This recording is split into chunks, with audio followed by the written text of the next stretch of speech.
Dallas Cowboys management in the last year has often used the analogy of a pie when talking about the NFL salary cap. And Stephen Jones did it again with me in our recent conversation. Let's dig into that conversation here. Mike Fisher in Frisco on the Cowboys.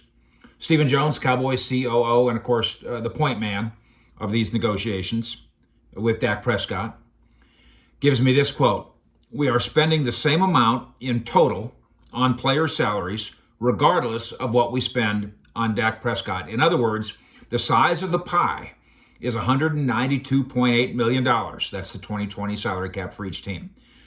So what Stephen is saying, and here's another good quote, that he and Jerry were not saving money for the Jones family when we negotiate Dak's contract. We're not saving money by avoiding overspending on one player. It's a really critical point that deserves to be fleshed out. You don't have to be taking a side here. I'm for the Joneses. I'm for management. I'm for the players. I'm for Dak, to understand the pie concept here, especially when you look at the numbers. The Cowboys use the exclusive tag on Dak. That's $31.40 million. That's 2020 guaranteed. Got to get it done by July 15th, or that locks in for the year. If he ends up playing on that tag, which he's not yet signed, that leaves 166,791,000 to spend on the rest of the roster. That means Dak would take up 15.84% of the cap. Relative to the way history has worked, that's a lot of pie. Now, Jones did not want to provide me with the magical percentage. We know that 13.1 is what has been used out there historically, that you can't win a Super Bowl if you pay any player, quarterback, whatever, 13.1 or over. That's like the Mendoza line of being able to pay a quarterback. Stephen did, however, recently tell Pro Football Talk there's all sorts of analytics out there that show if your quarterback takes up too big a percentage, it decreases your chance to win. So we're trying to figure out the right fit. Again, the 13.1 is that number, but it's a mythical number.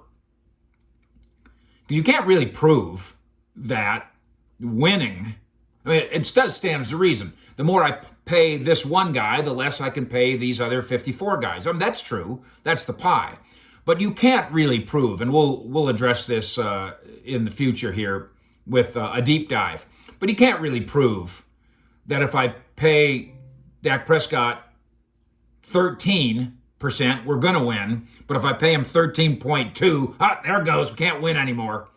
But in any event, 5 years at 5 years at 35 million API, which is what we've reported, with over 106 guaranteed. That number can be distributed over the course of 5 years in a way that the pie percentage is greatly reduced, and then everybody gets their way, assuming that Dak Prescott wants to eventually take $35 million a year at 5 years, which he presently does not. 4 years, of course, is what he prefers. Stephen, to me, that's what we're working on. The working with Dak on the pie.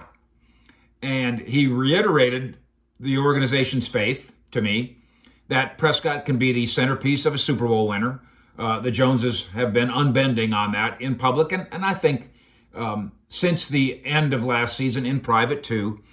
Stephen also stressed to me that it's, quote, very important to him that these negotiations, in public and in private, are conducted as much as possible without acrimony. That's his quote, without acrimony. Quote from Stephen to me: Dak knows this. That is to say, we're trying to keep the peace, in addition to figuring out which piece of the pie. We all know that the goal is to divide up the pie in a way that helps us win. I appreciate the visit with Stephen Jones. I appreciate the visit with you as well. Fish out.